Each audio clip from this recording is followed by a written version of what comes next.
세계적인 테너 가수인 루치아노 파바로티는 어릴 때부터 성악 쪽에 아주 천부적인 재능을 가지고 태어났다고 합니다. 이것을 안 그의 아버지는 어떻게 해서든지 파바로티가 가지고 있는 재능을 키워주기 위해서 노력을 했습니다. 그러나 청년기를 거치면서 파바로티가 가지고 있었던 관심은 학교 교사가 되는 것이었습니다. 그래서 대학에 가서 성악을 전공한 것이 아니라 교육학을 전공을 합니다. 그러나 졸업때가 되자 파바로티는 자신의 진로를 가지고 본격적으로 고민을 하기 시작을 합니다. 성악도 하고 싶었고 학교 교사도 포기할 수가 없었습니다. 그러자 그때 아버지가 파바로티 방으로 들어와 의자 2개를 가져다가 멀리 떼어놓은 다음에 이렇게 말을 했습니다. 루치아노, 이렇게 멀리 떨어져 있는 의자에 동시에 앉으려고 하면 너는 바닥에 떨어지고 말 것이다. 의자에 앉기 위해서는 반드시 한 의자만을 선택해야 하고 그 선택은 네 자신이 해야만 한다. 이때 파바로티는 아버지의 권유를 받아들여서 성악을 선택을 했고 세계적으로 유명한 성악가가 되었습니다. 만약에 파바로티가 교육자가 되기를 결심하고 교사가 되었다면 그는 신이 내려준 천상의 소리를 묵힌 채 어느 시골에서 조용히 음악을 가르치는 선생으로 만족해야만 했었을 것입니다.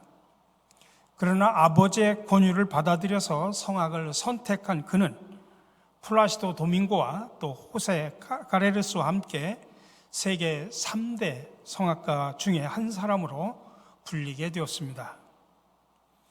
얼마나 선택이 중요한가를 우리에게 교훈하는 그런 이야기입니다. 하나님은 우리 인간을 창조하신 후에 선택의 자유를 주셨습니다. 그런데 안타깝게도 아담과 하와 이후에 사탄의 유혹에 빠져서 선택의 실수를 계속해 왔습니다. 사탄의 전략은 언제나 인간으로 하여금 선택의 실수를 하도록 인도하는 것입니다. 그래서 성공의 길인 줄 알고 선택했는데 결국은 실패의 길입니다. 행복의 길인 줄 알고 선택을 했는데 불행의 길이었습니다. 인간의 이런 어리석은 모습을 아신 하나님은 바른 선택을 할 수 있도록 안내서를 주셨습니다. 그 안내서가 바로 성경입니다. 오늘 우리가 읽은 신명기는 모세가 가나안 땅을 목전에 둔 요단강 동편 광야에서 백성들에게 선포한 하나님의 말씀, 모세의 설교입니다. 내용은 40년 동안 지나온 광야 생활을 되돌아보면서 하나님이 그 여정 가운데서 어떻게 동행하셨는지를 회상하고 이제 앞으로 가서 살 약속의 땅, 가나안 땅에 들어가 살 때는 꼭 지켜야 될 사항들을 지시하는 그런 내용으로 구성이 되어 있습니다. 그러니 신명기를 읽어보면 거룩한 백성으로 살아간다고 하는 것이 무엇인지를 우리에게 보여주고 있습니다. 그래서 신명기를 보면 순종하라, 주님의 은혜를 잊지 말라, 평등 공동체의 꿈을 저버리지 말라는 그런 음성들을 듣게 됩니다. 그리고 이제 모세는 설교를 마무리하면서 지금 백성들 앞에서 2 길을 제시하고 있습니다. 하나는 복받는 길이 있고 하나는 죽음과 파멸의 길이 있다. 어느 길을 선택하든 그 선택의 몫은 백성들의 몫이다. 그러나 모세는 당신들과 당신들의 자손이 살려거든 생명을 선택하라고 강력하게 권고합니다. 그렇습니다. 하나님은 지금도 우리 앞에 2개의 길을 놓으셨습니다. 하나는 생명과 복을 받는 길이요, 다른 하나는 사망과 저주를 받는 길입니다.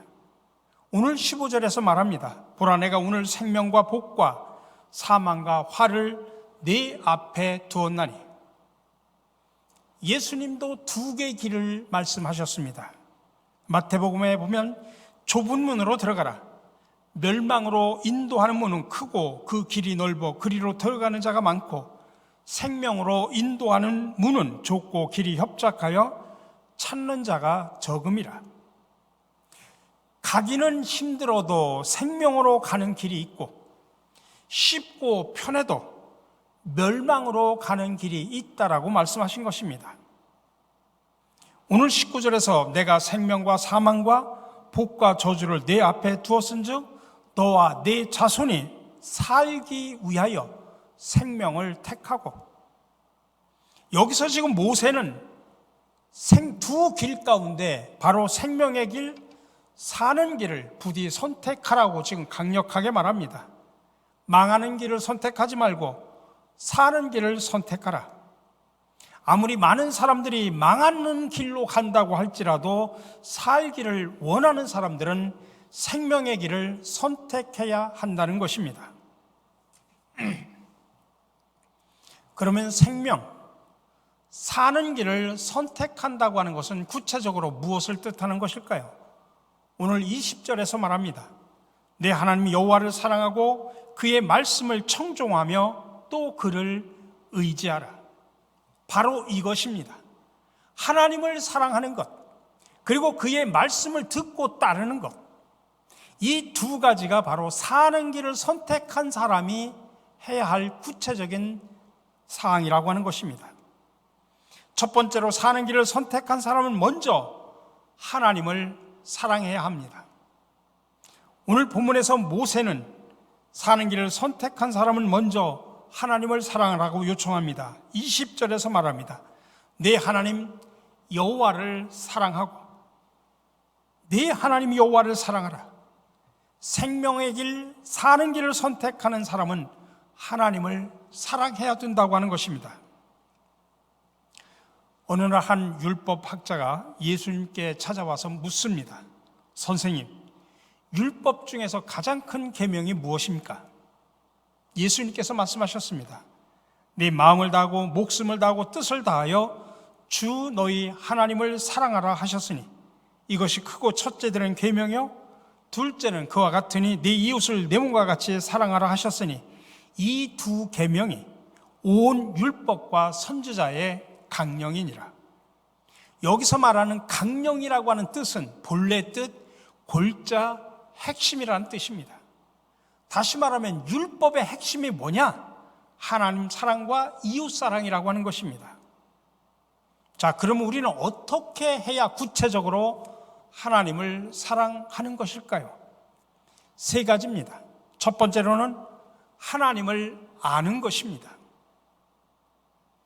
하나님은 죄악 가운데 멸망의 길을 치닫고 있는 그의 백성 이스라엘을 향해서 구약 선지자 호세아를 통해서 이렇게 선언합니다. 내 백성이 지식이 없으므로 망하는도다. 내 백성이 지식이 없어서 망하는도다. 네가 지식을 버렸으니 나도 너를 버려 내 제사장이 되지 못하게 할 것이요 네가 네 하나님의 율법을 잊었으니 나도 네 자녀들을 잊어버리리라. 무슨 지식이 없어서 하나님의 백성 이스라엘이 망하게 된 것일까요? 그것은 바로 하나님을 아는 지식이 없었다는 이야기입니다. 하나님을 깨닫고 아는 올바른 지식을 얻지 못할 때 하나님이 선택한 백성인 이스라엘 백성조차도 망하게 하신다고 하는 것, 이것이 바로 하나님의 선언입니다. 그래서 호세아는 그의 동족 이스라엘 백성들에게 강력하게 이야기합니다. 그러므로 우리가 여호와를 알자, 힘써 여호와를 알자. 우리가 하나님에 대한 지식이 없어서 망한다고 하면 그러면 지금부터라도 우리가 하나님을 알자, 힘써 하나님을 알자라고 이야기하는 것입니다. 우리가 누군가를 사랑한다고 하는 것은 그를 알아간다는 뜻입니다. 알지도 못하는 사람을 사랑한다? 말이 되질 않죠. 거짓말이죠. 만약 우리가 하나님을 사랑한다면 먼저 하나님 알기를 힘써야 되는 것입니다. 그래서 우리가 올해부터 시작되는 하하 운동 가운데 두 번째로 하나님의 말씀 묵상하기, 우리가 성경을 열심히 읽자고 하는 그런 이야기를 하는 이유가 성경을 통해서 하나님이 어떠신 분인지를 분명히 알아야 우리가 하나님을 사랑할 수 있기 때문입니다. 두 번째로는 하나님을 기쁘시게 하고자 하는 것입니다. 복음성가 가운데 제가 좋아하는 복음성가가 있습니다. 나 주님의 기쁨 되기 원하네. 가사가 이렇습니다. 나 주님의 기쁨 되기 원하네. 내 마음을 새롭게 하소서. 새 부대가 되게 하여 주사 주님의 빛 비추게 하소서. 내가 원하는 한 가지 주님의 기쁨이 되는 것, 내가 원하는 것 한 가지 주님의 기쁨이 되는 것, 내가 진실로 주 하나님의 기쁨이 되기를 원한다고 하는 그런 찬양의 가사죠. 우리가 예수 그리스도를 믿음으로 하나님의 자녀가 되었다면, 그래서 나의 아버지 하나님을 온 힘을 다해 사랑하기를 원하신다면, 이 찬양의 가사처럼 나 주님의 기쁨 되기를 원하네 라고 하는 것, 이런 영혼의 고백이 있어야 됩니다. 내가 어떻게 생각하고 어떻게 말하고 어떻게 살아가야 하나님이 기뻐하실까 하면서 우리가 어떻게 하면 하나님의 기쁨이 될까라고 생각하면서 살아가야 되는 것입니다. 이것이 구체적으로 하나님을 사랑하는 것입니다. 마지막으로 하나님을 내 삶의 중심에 모시는 것, 이것이 바로 하나님을 사랑하는 것입니다. 하나님을 사랑한다는 말을 다른 말로 표현하면 하나님을 추구한다는 말이라고 말할 수 있습니다. 시편 기자는 하나님을 지극히 사랑함으로 그를 추구하는 간절한 마음을 이렇게 아름다운 노래로 고백을 하고 있습니다. 하나님이여, 사슴이 시냇물을 찾기에 갈급한 같이 내 영혼이 주를 찾기에 갈급하나이다. 도대체 하나님이 어디 계시게 이렇게 목마르게 찾는 것일까요? 여기서 중요한 사실은 하나님을 사랑하는 자녀는 간절히 그분을 찾는다는 것입니다.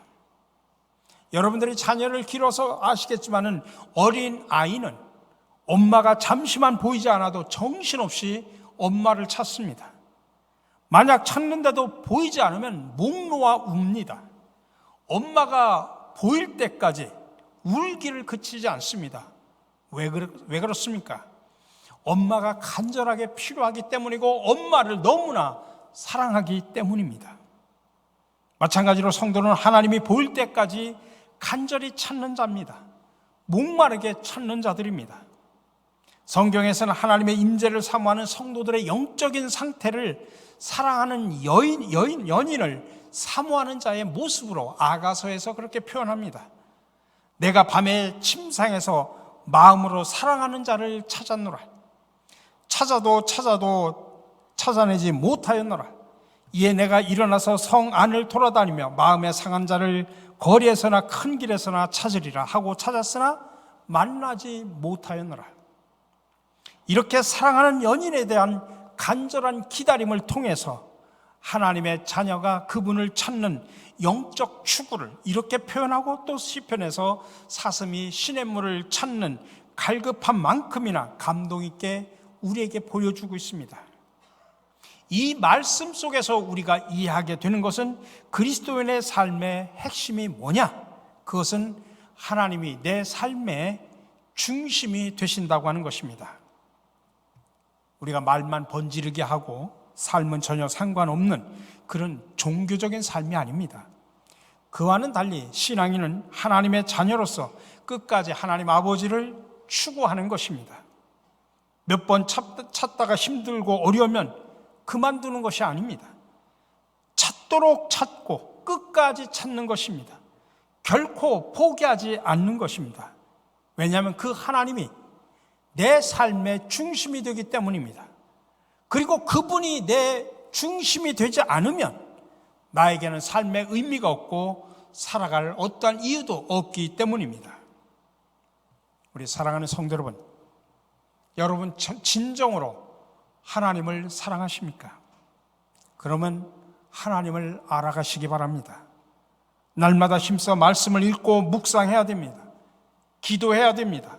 성령의 인도하심을 구하고 순종해야 됩니다. 또 하나님이 기뻐하시는 삶을 살고자 결단해야 됩니다. 실수할까 실패할까 두려워할 필요가 없습니다. 하나님이 이미 내 수준과 내 형편을 너무나 잘 알고 계십니다. 그리고 하나님 아버지를 내 삶의 중심에 모셔야 됩니다. 하나님은 내가 온 힘을 다해 사랑하고 목숨을 다해 사랑하기에 부족함이 없으신 하나님이십니다. 내가 영원히 경배를 드리고 내 삶의 중심으로 모시고 살아가기에 합당하신 하나님이십니다. 그러니 여러분, 여러분의 남은 삶이 하나님을 온 마음을 다하고 목숨을 다하고 뜻을 다하여 사랑할 수 있는 그런 축복의 삶이 되기를 주님의 이름으로 간절히 축원합니다. 두 번째로, 사는 길을 선택한 사람은 말씀에 순종하고 그를 따라야 합니다. 오늘 20절에서 말합니다. 그의 말씀을 청종하며 또 그를 의지하라. 새 번역에서는 그의 말씀을 들으며 그를 따르십시오라고 말합니다. 사는 길을 선택하고 하나님을 사랑하기로 결단한 여러분, 그러면 이제 하나님의 말씀에 순종하고 그를 따르시기를 바랍니다. 그래서 사도 요한은 말하기를 사랑은 이것이니 우리가 그 계명을 쫓아 행하는 것이라고 말하고 있습니다. 내가 사랑한다고 하면서 그 계명을 따르지 않는다면 그건 역시 거짓말이고 위선입니다. 하나님을 사랑한다면 그 말씀에 순종하고 그를 따라야 됩니다. 특별히 올해부터 우리 교회는 하하 운동을 하고 있습니다. 그 두 번째가 바로 하나님의 말씀 묵상하기입니다. 왜 우리가 하나님의 말씀을 읽고 묵상해야 됩니까? 그것은 하나님의 말씀을 통해서 우리가 하나님의 뜻을 바로 알고 올바로 실천하기 위해서입니다. 제가 처음에도 말씀을 드렸듯이 하나님은 우리 앞에 두 개의 길을 놓으셨습니다. 하나는 생명과 복을 받는 길이요, 또 하나는 사망과 저주를 받는 길입니다. 근데 우리가 하나님의 말씀을 읽고 깊이 묵상하면 하나님의 뜻을 바로 알게 됩니다. 그래서 성령께서 주시는 지혜를 통해서 분별력을 갖게 됩니다. 그렇게 되면 하나님에게서 온 생각과 사탄에게서 온 생각을 분별하게 됩니다. 그래서 어느 길을 따를 것인가를 알게 됩니다. 하나님에게서 온 생각은 행복은 공생공약, 더불어 함께 살아가는 것이다라고 말합니다. 그러나 사탄에게서 온 생각은 남과의 경쟁 속에서 이기는 데 있다라고 말합니다. 하나님에게서 온 생각은 가엾게 여기고 기다려주고 일으켜주고 벗이 되어 주어야 된다라고 말합니다. 근데 사탄에게서 온 생각은 자비심이나 사랑, 우정 따위는 한가한 자들의 말 장난뿐이라고 말합니다. 하나님에게서 온 생각은 가장 여린 생명 하나도 소중하다고 말합니다. 그러나 사탄에게서 온 생각은 인간은 만물의 영장이니 자연 따위는 아무래도 상관이 없다라고 말합니다. 하나님에게서 온 생각은 인간을 인간되게 하는 것은 늘 초월을 향해 자기를 열어놓는 데 있다라고 말합니다. 그러나 사탄에게서 온 생각은 잘 살기 위해서는 쓸데없는 데 한눈 팔지 말고 죽기 살기로 일해야 된다라고 말합니다. 하나님에게서 온 생각은 나눔, 돌봄, 섬김이 가장 아름다운 가치라고 말합니다.